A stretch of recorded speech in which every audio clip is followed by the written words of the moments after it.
सर्वेभ्यः नमो नमः साथियों। आज के इस वीडियो में हम बात करने वाले हैं एकादश पाठा के प्रश्न उत्तरों के बारे में। अभ्यास प्रश्नों को हम पढ़ेंगे।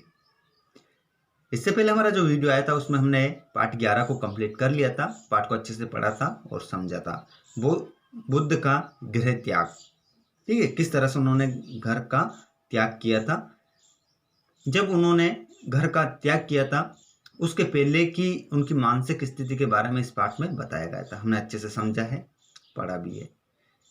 तो जितने भी स्टूडेंट हैं, यदि आपने उस पाठ को नहीं पढ़ा है और पहली बार इसको देख रहे हैं तो आप उसको अवश्य समझे पहले, जिससे आपको आज अभ्यास प्रश्न याद करने में आसानी हो जाएगी। साथ ही बहुत ही खास बात मैं आपको बता देता हूँ, इससे पहले भी हमने part 1, part 2, part 3, part 4, part 5 इनके वीडियो हम डाल चुके हैं। ऐसे करके हमने 1 से लेकर 11 तक आपको संस्कृत के पाठ पढ़ा दिए हैं। संस्कृत कक्षा 10वीं सारे वीडियो और इनके अभ्यास प्रश्न उत्तरों के वीडियो भी हम डाल चुके हैं। चैनल की प्लेलिस्ट में आप जाइएगा, उसमें प्लेलिस्ट बनी है कक्षा 10वीं संस्कृत नाम से प्लेलिस्ट है, उसको खोलिए, उसमें प्रश्न उत्तर भी पढ़िए, पाठ को अच्छे से समझिए।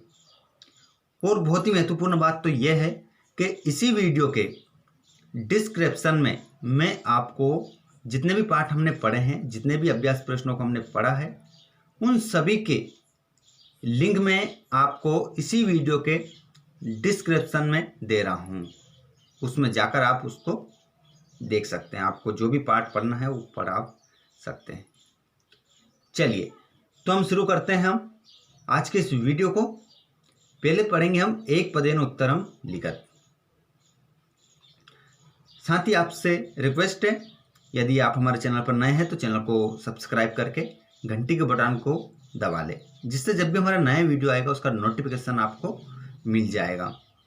और अपने सभी मित्रों को आप जरूर शेयर करें ताकि वो भी अधिक से अधिक मात्रा में लाभ उठाएं। चलिए पहला प्रश्न देखिए, का रूपम नाश्यति।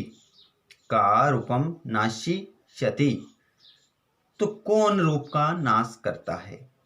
कौन रूप का नाश करता है? जरा। जरा का अर्थ होता है बुढ़ापा। बुढ़ापा रोग रूप का नाश करता है। ये आपका प्रश्न है, आंसर है आपका जरा। ओके, अगला प्रश्न देखिए, सिद्धार्थः कस्य पुत्र आसीत्।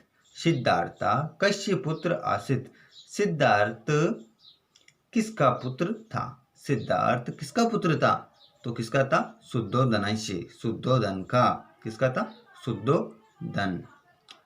सिद्धार्थस्य यशोधरा कस्य पत्नी आसीत्। यशोधरा कस्य पत्नी आसीत्। यशोधरा किसकी पत्नी थी? यशोधरा किसकी पत्नी थी? तो सिद्धार्थस्य, सिद्धार्थ की। अगला प्रश्न देखिए, सिद्धार्थस्य पुत्र का आसीत्। सिद्धार्थ का पुत्र कौन था? सिद्धार्थ का पुत्र कौन था? तो राहुला। राहुल कौन था? राहुल था सिद्धार्थ का पुत्र। अगला देखिए, सिद्धार्थः कस्मिन् वंशे उत्पन्न अभवत्। सिद्धार्थ किस वंश में उत्पन्न हुआ था या जन्म लिया था? सिद्धार्थ किस वंश में उत्पन्न हुए थे? तो किस वंश में हुए थे? शाक्य वंश से। शाक्य वंश में, ठीक है, शाक्य वंश। ऐसे लिख ले आप। सभी स्टूडेंट बुक को निकाल ले, जिस तरह से हमने लिख रखा है वैसे आप लिख ले, जिससे क्या होगा, आपको रिवीजन करने में समय नहीं लगेगा और आसानी से आपको याद होगा। और जिनके पास बुक नहीं है वो नोट्स भी बना सकते हैं। ऐसे प्रश्न आप लिखे, उसके साइड में क्या लिखे? आंसर लिखे, जिससे आपको याद करने में आसानी हो जाएगी। एक वाक्यन उत्तरम लिखत, ये हमारा आ गए एक वाक्यन उत्तर। देखिए, कस्य अभिनिष्क्रमण संस्कारः अस्ति। किसका अभिनिष्क्रमण संस्कार था? किसका अभिनिष्क्रमण संस्कार था? राहुलस्य। क्या लिखना है आपको? राहुलस्य। क्या हटाना है? यहाँ से कस्य हटाना है। एक वाक्य में हम क्यों हटाते हैं? क्योंकि ये 2 नंबर में पूछा जाता है, इस कारण से हटाते हैं। तो हमें थोड़ा बड़ा लिखना रहता है। सिद्धार्थ अनुज्ञां प्राप्तुं कस्य समीपम गतः। जो सिद्धार्थ थे वो आज्ञा प्राप्त करने के लिए किसके पास गए थे? किसके पास गए थे? महाराजस्य। किसके पास? महाराज के पास गए थे। तो यहाँ से क्या हटाएंगे आप? यहाँ से भी क्या हटाएंगे? कश्य हटाएंगे और कश्य के स्थान पे महाराजस्य आपको लिखना है। अगला देखिए, सिद्धार्था केशु नानुरंजयति। नानुरंजयति, सिद्धार्थ केशु नानुरंजयति। अब देखिए यहां पर सिद्धार्थ को कौन आनंद नहीं देते थे? सिद्धार्थ को किसमें आनंद नहीं मिलता था? नृत्य, संगीत, वादिनेशु। ठीक है, ये और जिसके बाद में आपको क्या हटाना है? केशु हटाना है। सिद्धार्थ नृत्य, संगीत, वादिनेशु नानुरंजति। सिद्धार्थ को नृत्य में, संगीत में और वाद्य यंत्र, जो बजाने वाले यंत्र होते हैं, उनमें आनंद नहीं मिलता था। ऐसे आपको लिखना है। वयम मनुष्य काम जानन्तो अपि न शोचाम। हम मनुष्य क्या करते हैं? जानते हुए भी किसके बारे में नहीं सोचते? किसके बारे में नहीं सोचते? ग्रसन्ति मृत्यु राक्षसीम।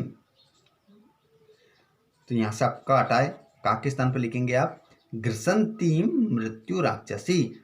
वयम मनुष्य, हम लोग मृत्यु रूपी राक्षसी को, मनुष्य को खाती हुई मृत्यु रूपी राक्षसी को जानते हुए भी नहीं सोचते हैं। उसके बारे में हम कुछ नहीं सोचते।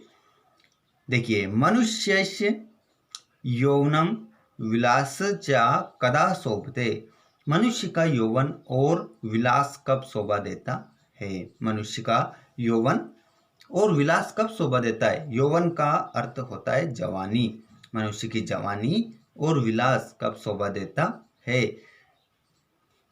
तो देखिए इसमें जराह, व्यदीम, मृत्युम चा विजित्येव।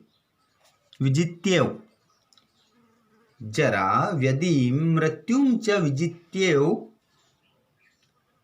यहां से आप कदा हटा ले। क्या हटाएंगे? कदा हटाएंगे और उसके स्थान पर आपको ये लिखना है। ठीक है, इसको आपको लिखना रहेगा। चलिए, उसके बाद में हम बात करेंगे अब आमना के बारे में। शुद्ध वाक्यानाम समक्षम आम, अशुद्ध वाक्यानाम समक्षम न इति लिखा है। शुद्धोदनः राहुलस्य पिता आसीत्। शुद्धोदन राहुल के पिता थे। शुद्धोदन राहुल के पिता थे, गलत। तो यहां पर क्या लिखेंगे? ना, नहीं थे। कौन थे? सिद्धार्थ थे। यशोधरा राहुलस्य माता आसीत्। यशोधरा राहुल की माता थी, बिल्कुल सही है। तो यहां पर सभी आम लिखे, आम सही है। सिद्धार्था प्रव्रजयार्थम इच्छति। संन्यास ग्रहण करने की इच्छा थी सिद्धार्थ की, थी। सही है, उन्होंने संन्यास ग्रहण किया। अगला देखिए, सिद्धार्थ यशोधराय अनुज्ञां प्राप्तुं गतः। सिद्धार्थ यशोधरा के पास आज्ञा प्राप्त करने के लिए गए, गलत। नहीं गए थे। किसके पास गए थे? महाराज के पास गए थे, इस कारण से ना। शुद्धोदन शाक्यवंशी नासित। शुद्धोदन शाक्यवंशी नहीं थे, ये भी क्या आएगा? ना, क्योंकि शुद्धोदन शाक्यवंशी थे। तो ये देख लीजिए, हमने इसमें प्रथम में ना, दूसरे में आम, तीसरे में आम, चौथे में ना, पांचवें में ना है। और इस चैप्टर में हमारे एक वाक्यन, एक पदेन और आम ना ही दिए गए हैं। रिक्त स्थान और जोड़ी नहीं दी गई है, इस कारण से हमने नहीं की। हमने जो जो इसमें दिया था वो हमने कर लिया, जो एग्जाम में पूछा जाता है। साथ ही यदि किसी टॉपिक को लेकर आपका कोई क्वेश्चन है तो आप हमें कमेंट करके बता सकते हैं।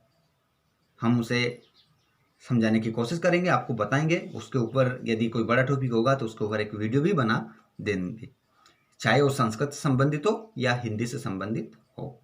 यदि आपने हमारे पिछले वीडियोस को नहीं देखा है तो चैनल के डिस्क्रिप्शन में जाकर आप देख सकते हैं। ओके, जो भी आपका डाउट है आप हमें कमेंट करके पूछें, हम आंसर देंगे आपको। साथ ही चैनल पर नए हैं तो चैनल को सब्सक्राइब करके घंटी के बटन को आप दबाना ना भूलें, जिससे जब भी हमारा नया वीडियो आएगा उसका नोटिफिकेशन आपको मिल जाएगा। मिलते हैं हम अगले वीडियो में अगले पार्ट के साथ। तब तक के लिए नमस्कार, जय हिंद, जय भारत।